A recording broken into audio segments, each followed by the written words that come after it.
This is the Variety Sports Network, created for the fans, by the fans. Now to your host of tonight's show. And welcome to Talkin' the Gridiron here on Variety Sports Network, brought to you in the Clutch Studios, Row 1 brand. And I'm back with Jimmy Pilato from far end of the bench, and Brian, the main man Johnson, already giving the fist pumps there as his Niners pulled out the W. We got a lot to get in here on some real football, gentlemen. We're not talking preseason, none of that. We actually got real games to react to.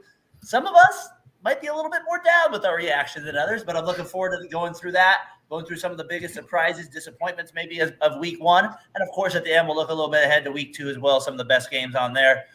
Jimmy Pilato, how we doing, my friend? We holding up okay there with that Bengals jersey? Are we doing okay? I kept the jersey on because it's not all about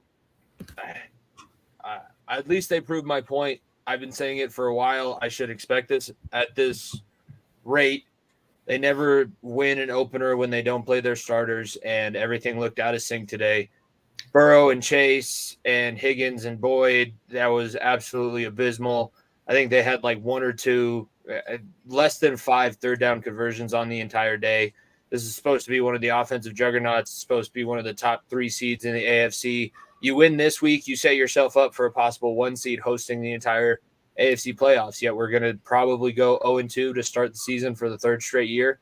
And then our $275 million man is going to have to send us on a 10-game winning streak just to barely squeak out a 3rd seed. So it's disappointing.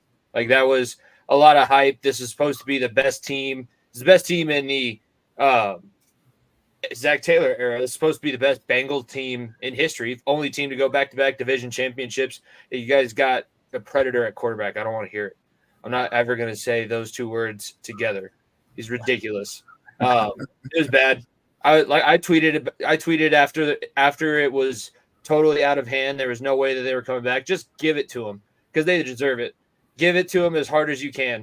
They deserve every bit of it. Like, just punch him until he won't get up. They pulled Joe Burrow.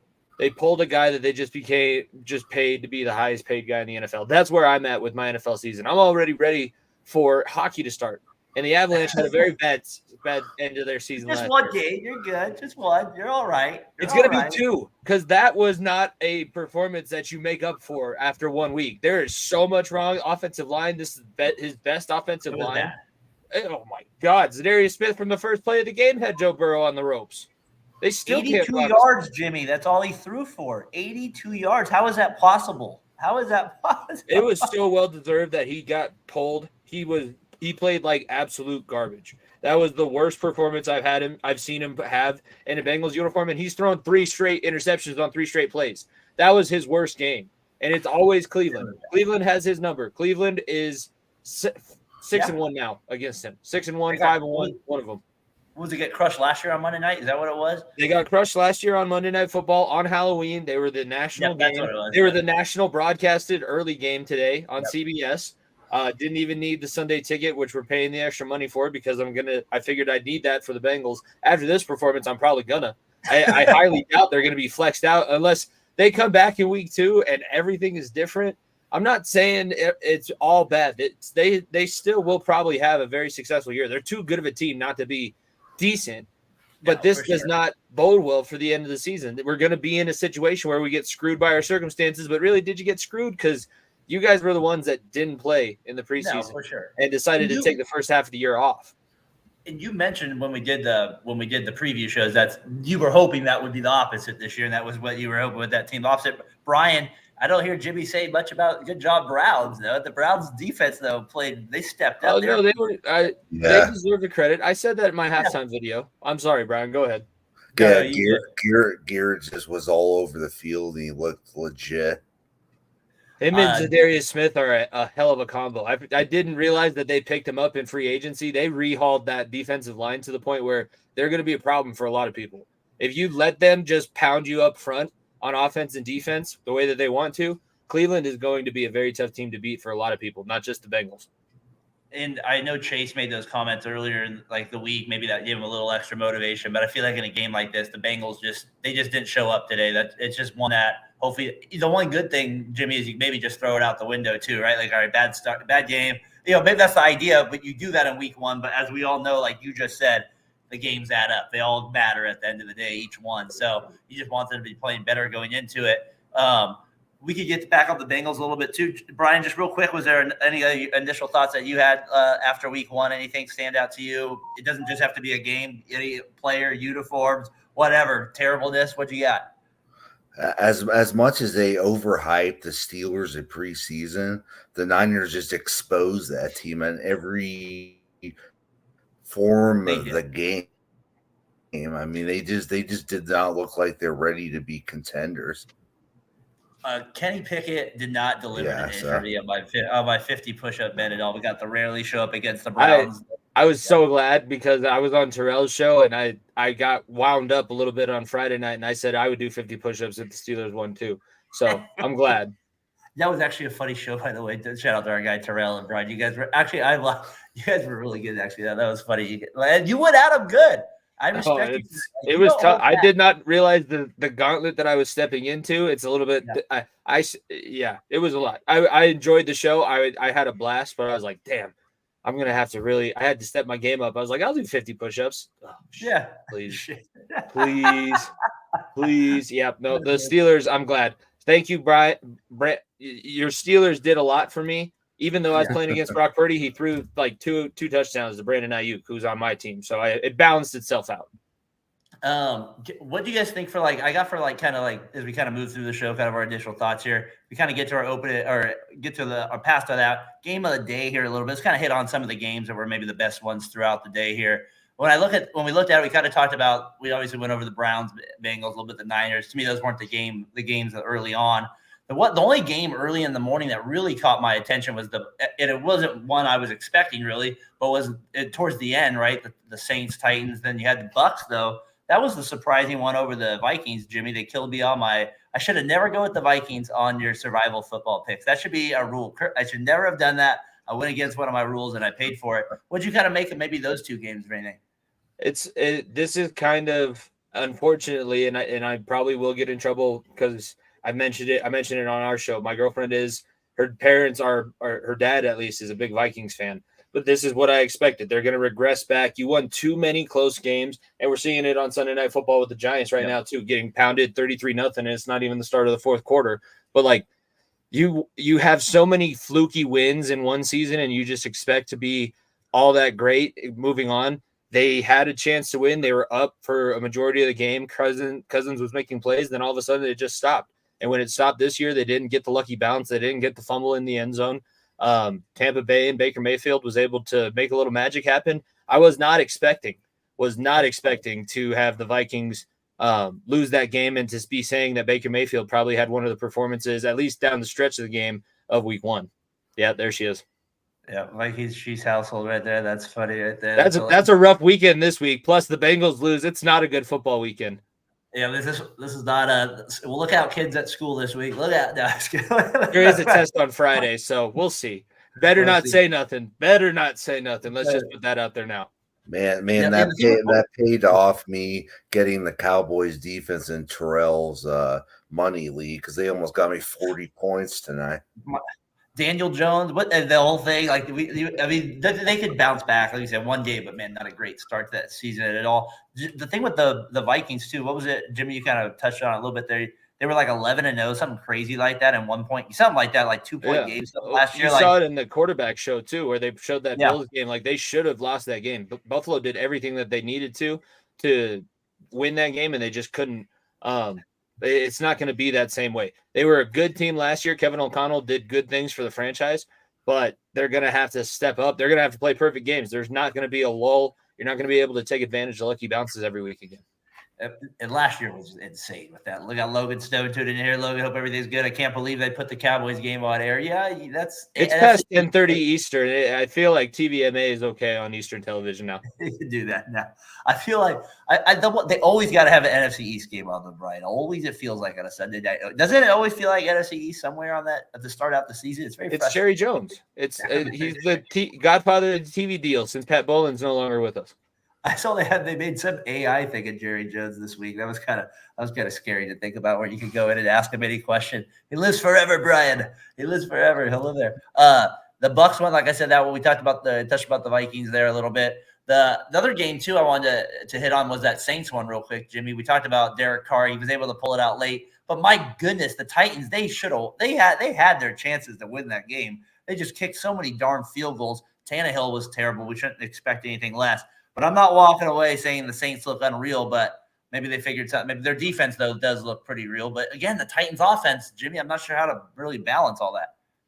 Mixing this one with the ending of the Buccaneers game and the fact that the Falcons won pretty easily too, like maybe there is a little bit more competition for the NFC South than what we were giving it credit for. Maybe this is a 3-team race. They're like mediocre quarterbacks, but they're all about the same level of mediocre. So who's going to really come out on top? It's a 3-horse race between Derek Carr, Baker Mayfield, and Desmond Ridder. Yeah. I would say Ritter's definitely the most unknown. We haven't seen him do it either way, so I'd probably put my faith in him. Like I said, I think I picked the Falcons in our divisional preview for the NFC South. I just don't trust Derek Carr down the stretch. But it makes things a little bit more interesting when you put all the games together, because that shouldn't have been as close as it was. And Tennessee probably should have been able to win, but Tennessee struggles in week ones, even under Vrabel. Vrabel always has them tough. Like their defense played tough today, but their offense lacked any kind of explosivity. What do you guys think of Bijan? But Brian, did you see any of that Falcons highlights or the game in the morning? I know you're watching the Niners a little bit. He got the first touchdown there a little bit. He does move a little differently though. He does move a little differently than other guys. I thought Young, he looked okay in the first game. I wasn't like overly impressed either way, but that was a game I was kind of keeping an eye on a little bit. Any thoughts on that game, Brian?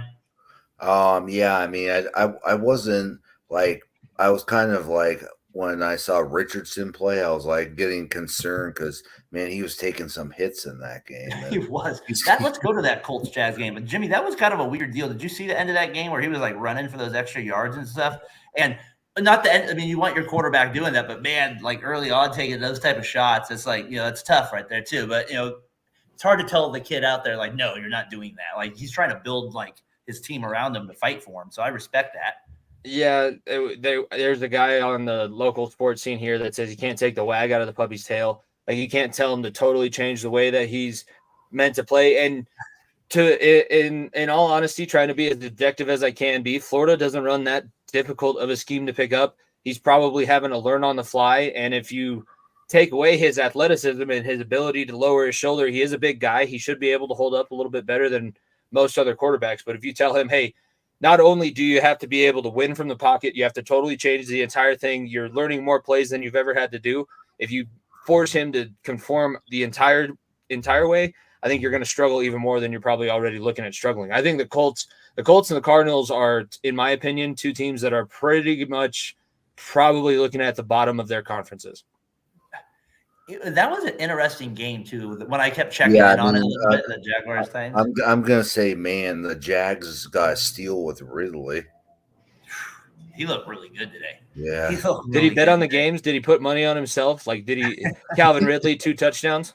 He might have. That's give me the ball now. I need it now. I was right. There's a lot on the line. You got to throw it to me. You got to. Jimmy, what's the LL Cool J line from Any Given Sunday? I need my carries. Because when I get my carries, then I get my money. And I like my money. I got to watch that movie again. I haven't seen that one in a while. Any Given Sunday. I got to check that one out again. T.O. in that one. That's always the appearance. I always find it funny Lawrence Taylor was in that one too. We got what's we got here? The Cropper rookie QB is going to be pretty good. Yeah, Stroud and the Texans, they kind of had there. It wasn't anything too special there in that game in terms of the score and stuff like that. But he does look like he's more than capable once they get a few more weapons around him. Jimmy, I wanted to touch on that Miami Chargers game because remember going into last week, we were like, it turned out to be a good game, but it did have some of the things that you said, a lot of flaws on defense, a lot of like kind of not your crisper play on that regard. But offensively, because what I think the Dolphins went down the field in like 70 yards in like 3 plays and they fumbled a snap the next play or something like that, and the Chargers get the ball. So there were those type of miscues, but you just hadn't feel it would be a shootout. The Dolphins again, though, Brian, they get off to that early start a little bit. They get hot, like you said. Brian, let's start with you real quick. What did you think of that Miami Chargers game? It was just unreal offensively, but I don't know if you can trust any of those defenses and like getting you to the Super Bowl, right? How about Hill though, too? I mean, Jimmy, my goodness, this guy is just insane. He's always insane at this point, but he never seems to hold up. And if there's any weather where he's not the fastest guy on the field and can make all of his different cuts, it seems to get cut out from underneath him. But this is the time. Miami's got a tough division. We see a few teams, they have good quarterbacks. They're going to have to pick up the wins where they can get them like this. Maybe this is their year to have all the lucky bounces. And I do think Mike McDaniel is a good coach. I would trust him more as a head coach than I would Brian Staley. That's why I see the Dolphins coming out the way that they did. It's funny that I said this was going to be the worst game because my game ended up being the worst game. That was the most atrocious. Like the fact that the Bengals got an extra third down because Joe Burrow had a delay game penalty. Like that was bad. But Tyreek Hill right now, expect a heavy – if you have him early in the fantasy league, that's always the best thing. He kind of falls off towards the playoffs, towards the end of the season, but early on, September, October, that's Tyreek Hill's time to be the best, most dominant player on the field. I had him 1 year when the year before he left the Chiefs, and he just was not good at all that year. It didn't seem like he got the touches that year. He didn't want to play for you. That was the problem. We know Tyler over here. He loves himself some Tyreek Hill. I think he thinks he's maybe was it last year? I think he had him as the best player in the league, maybe. Like right up there, outside of Mahomes, probably. So I know Tyler really loves him there. And then Jimmy, the last game here from game of the day here, the Raiders. They pull it out against the Broncos, 17-16. A crazy start. Sean Payton, he goes for the onside to start the game. And then they had the illegal touch right there. Would have been a great start for them. Yeah. They missed that extra point they cut their kicker, who was a very reliable kicker this year. They have this guy. He ends up costing them the game technically with that missed extra point. Jimmy G though comes up big at the end with some big plays, gets that big run at the end to get that first down.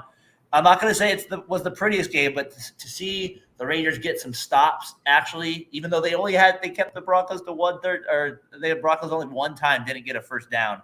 What do you think there, Jimmy, with the Raiders? We both said that, so you obviously kind of played out how you thought as well. It was closer than I thought it was going to be. I was a little shocked when Sean Payton takes over and Justin Simmons, who's normally a very level-headed guy, that was a dirty hit. The dirty hit that he had on Garoppolo in the first quarter where they had to take him off the field. The referees were yelling at him, all that stuff. So it's weird that took over as soon as Sean Payton got there.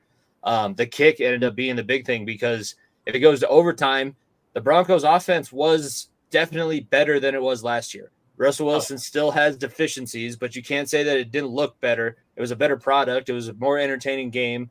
But yeah, I did expect this. I thought the Raiders would get the win here.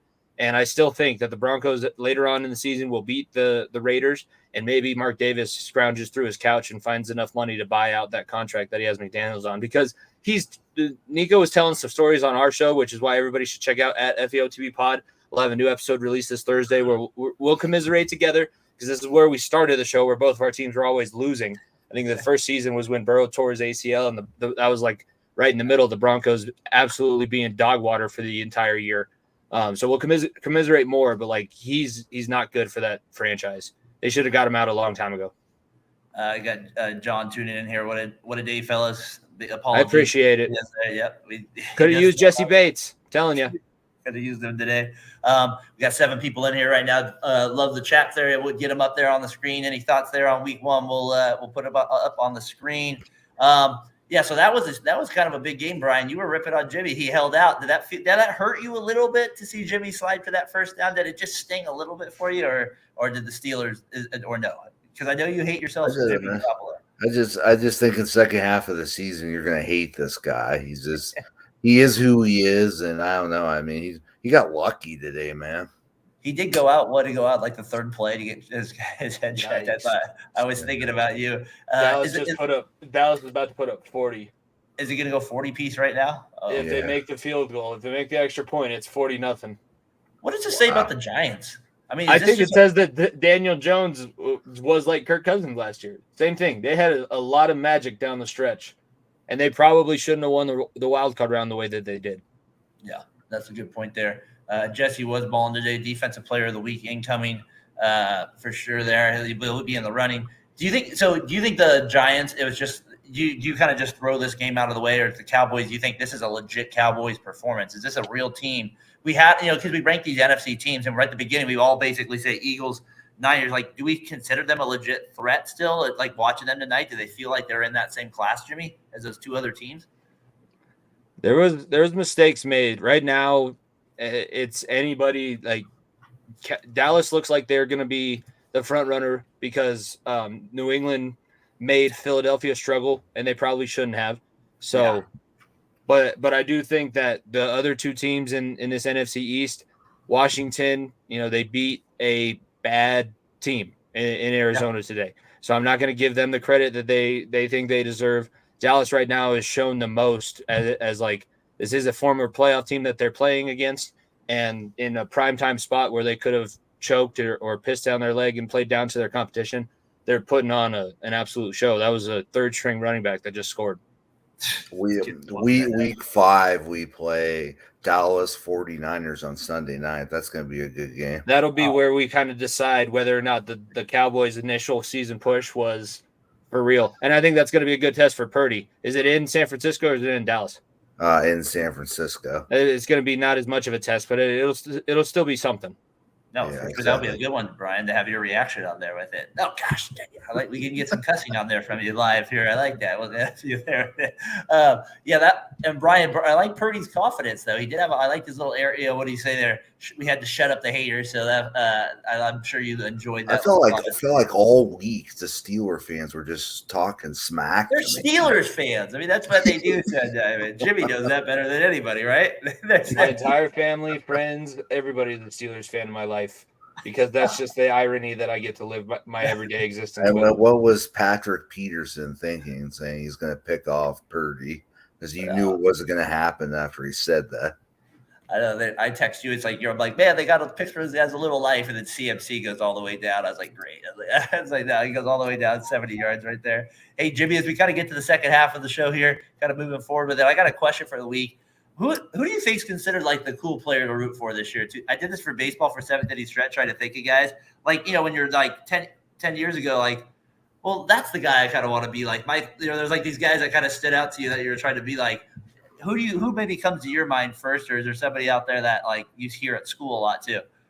Well, I'm not going to say who I hear at school because I don't agree with them. Like my entire class last year was obsessed with Giannis Antetokounmpo, and they had Jokic right in their own backyard. So I don't listen to the 12-year-old's opinion. I just make sure that I use that and know that that's not who I should pick. I'm going to say Jason Kelce. I'm excited to see the documentary that's coming out. I think it's Tuesday. That's going to drop on Amazon Prime, but just as a football coach, as an offensive lineman, I would watch him because he opens up so much with his athletic ability, being able to pull from the center position. That offense is so wide open. Excuse me, wide open.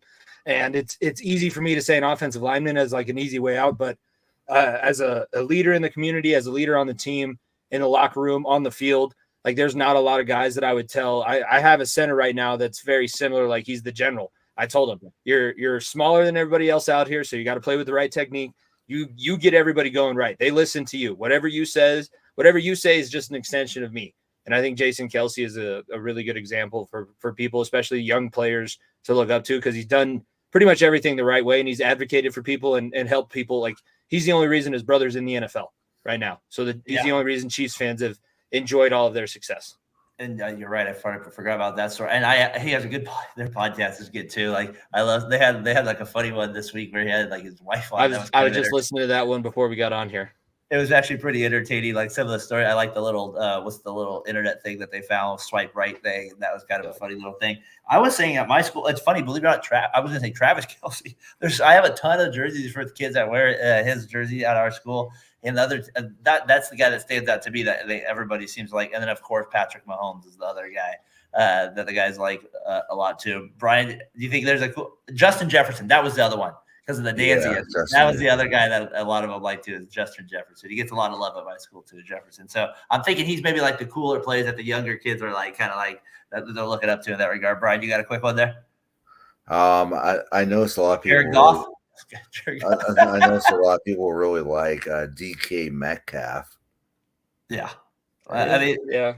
I don't know if I feels like an alternative. He's definitely a Pacific Northwest guy. He should play his entire career in Seattle because they'd love him up there. If they had a professional team at Portland, he should be the spokesperson for that. And I bet in San Francisco you probably get a lot of Brock. A lot of people love Brock Purdy right now. Yeah, well, he's definitely getting Kittle. Well, and then Hurts was the guy I was thinking too. The guy wearing number 7 in Atlanta. I don't even know who that is. I'm sorry.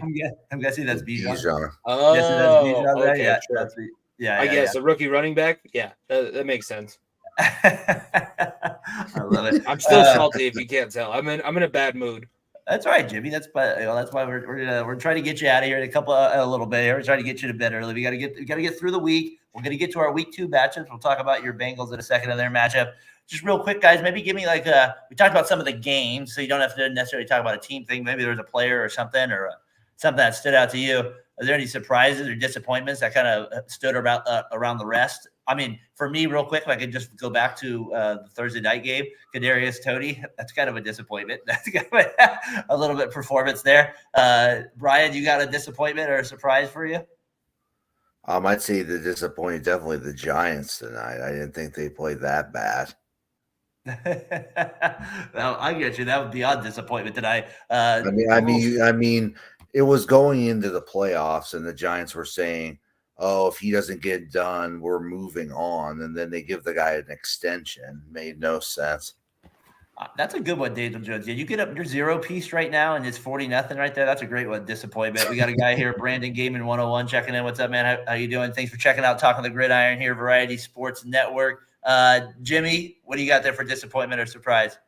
It's a both. It's a double in one. I'm disappointed, and I'm also surprised how well Deshaun Watson kind of led that Cleveland attack. I thought that for as much as everybody probably wanted him not to do well outside of Cleveland, he played up to the standard that they signed him to, and he was putting guys in the right spots. If it wasn't rainy, it would probably be a lot uglier of a score because they would have been able to pass a little bit easier. But for now, I mean, that's disappointing, but it's also surprising how well he played to me.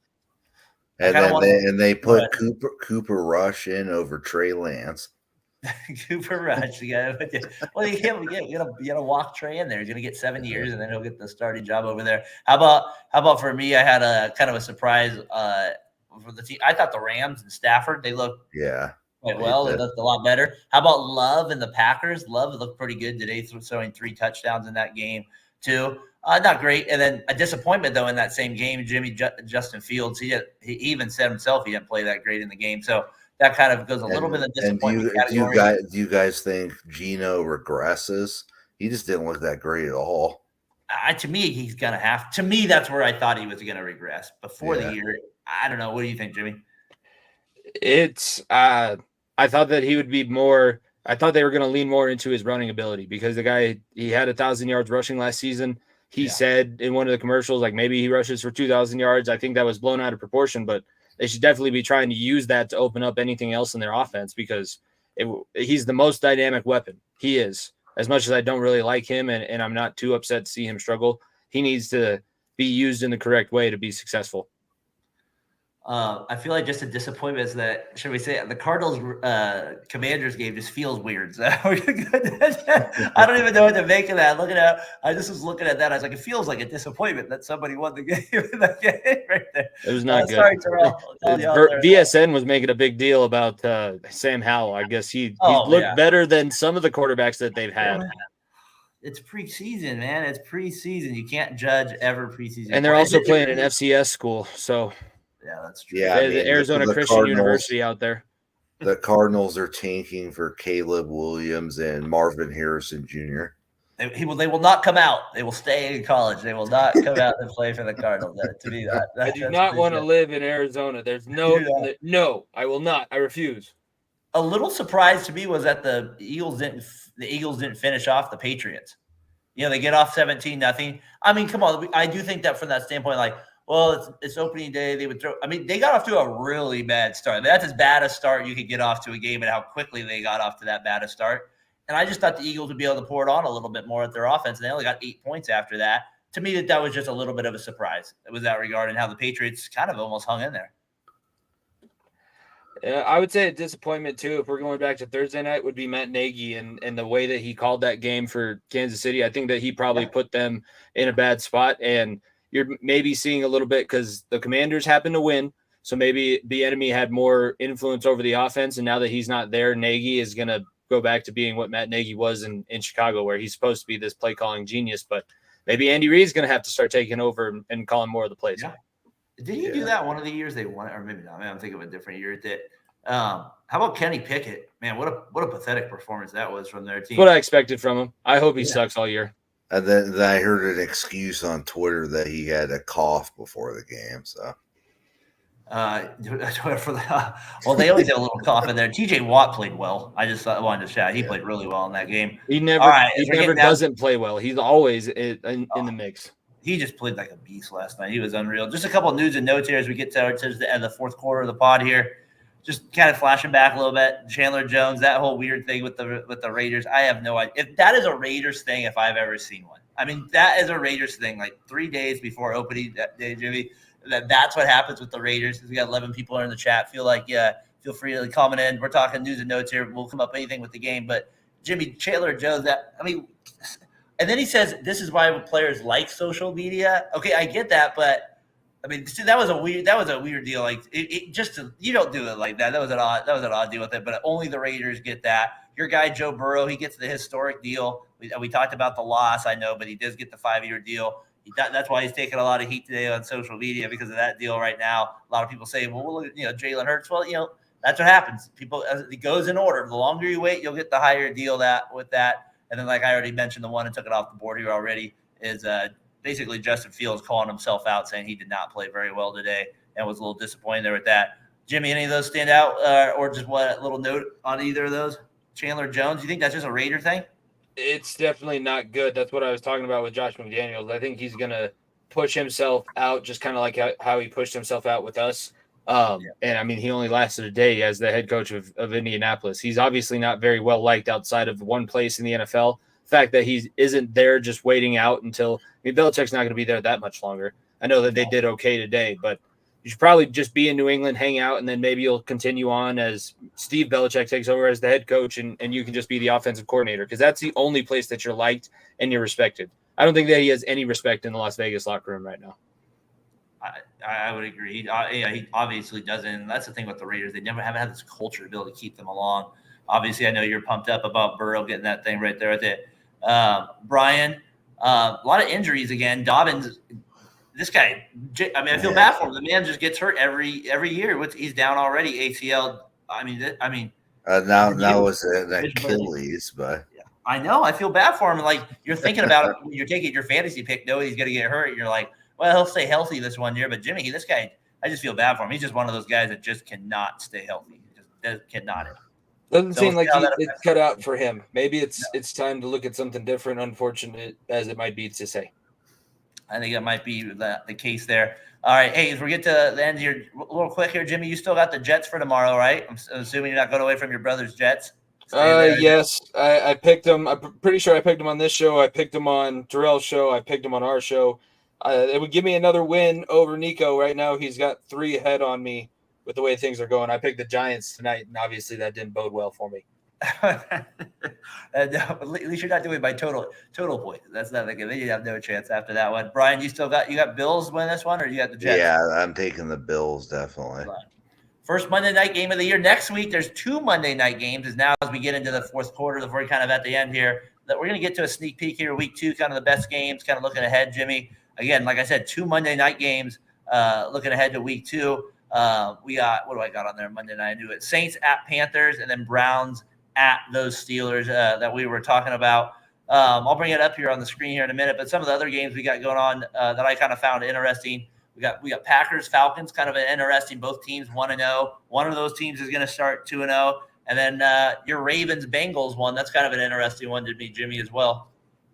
They got to win now. I mean, that's a divisional game, and Baltimore took care of business. Baltimore and Cleveland are right now tied for the division lead. So you got to get one game back on either of them and hope that, it wouldn't be the worst thing in the world if the Steelers beat the Browns on Monday night for you too. Because now it's all about the standings, because you're still hoping, at least at this point of the season, you're still hoping that the Bengals will be towards the end of the season pushing for playoff seeding. And this would be a game that you'd look back on and be like, if we drop this one at home, that's where things start to get ugly. Yeah, you guys go 0-2 at home there. That's a tough one. I really like the Chiefs-Jags matchup. That's a taste. That's a good one. 10 a.m. in Jacksonville. Cheat. You think you guys? It sounds like Kelsey will probably play. You think can they win another? Can they win without? I mean, I don't think they can beat the Jags without Kelsey. No way. I didn't think that the tight end that they had in was bad, but not having Kelsey out there for third downs and having to go to Kadarius Toney apparently is not a move that is going to bode well in the future. No, that's going to be a tough one there. And I'm interested with the Chiefs. Like you were the one that was more on it than us. We're like, at some point there is going to be a wall, like just even for a season, right? Like you hit one. I'm not going to go there yet with it. It was too early, but their offensive line looked as bad as I expected it without Orlando Brown. Their tackles did not hold up against the pass rush. And I know Aiden Hutchinson's a beast, but outside of him, Detroit doesn't have anybody else, and they didn't look good. And dude, that's where I'm at with you. That's the problem. That's going to be a huge issue for them going forward. Brian, you said Chiefs Jags. That's a good one. I like that one as well. Seahawks Lions. Curious if the Seahawks can bounce back. Also, one for me: Raiders at Bills. Come on, Raiders. Come on, let's go. Can we get Jimmy 2-0? If Jimmy gets the first 2 wins at Denver, at Buffalo, now Now we have something here. Now we're cooking a little bit here, Johnson. There we go. That's probably going to be more like the 1990. Shut up! AFC Shut up! 55-0 or whatever that game was. 55-10. Oh God. 2-0. I can feel it. We're gonna go Jimmy for Jimmy. 2-0. He's gonna cover us this week. That would be a tough game, Raiders at Bills. So but obviously for me, that would be a big game. I'll be looking, definitely rooting for that one. We have a Thursday night game. We play the Rams. Rams. That will be. I feel like. I mean, and you play it in LA, which you guys will have 90% of Niners fans there. That's going to be. You guys will absolutely take over that whole entire stadium. I don't worry about that one. I wouldn't sweat that one. Yeah, to me, I'm with you. That's the Colts, Texans, and then we play these guys on Thursday night, the Giants. The Giants, it's looking like 3-0 for us right now. Cardinals, Giants next week. That looks like maybe the snooze fest game of the week. Sorry, Giants fans, on that one. Can the Broncos out in Denver? Can they beat the Commanders week 2? They got to beat them? They got to get that one. I was looking at it. They're still the favorites. I mean, they should, but with the way things went today, I don't know. Because my parents were at the game live, they said that the refereeing was a little bit skewed. They didn't think that it was called the best as a week 1 game. So maybe it's different, but the fact that they're still favored, they're still putting a lot of faith in Sean Payton turning this thing around. So no doubt. And they, like you said, they did look a little better today. A couple other games here: Chargers, Titans, they play as well. I already mentioned Colts, Texans. Jets at Cowboys. That's a 1:25 start our time, Pacific time.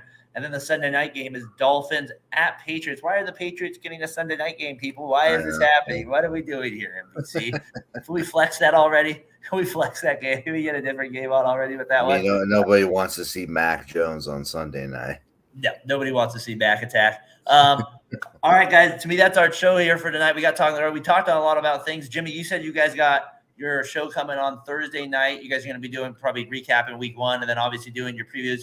I had a lot of people around my school and other people commented on our scary show. They really liked that. They liked your format. They even said my sister especially said she liked it. Well, she's like, she got a kick out of the story with the public school thing there too. So shout out to you and your podcast with that. But I know you guys got something Thursday, far into the bench. What you got going on this week? Yeah, the YouTube will be live Wednesday. We drop that before the podcast comes out Thursday, and then Top of the Mountain will be either Thursday or Friday. We had to make an adjustment Friday. RMAC football, there's a lot of teams that won games that we weren't expecting, a lot of teams that surprised. So Top of the Mountain will be interesting this week to check out with myself and Rev.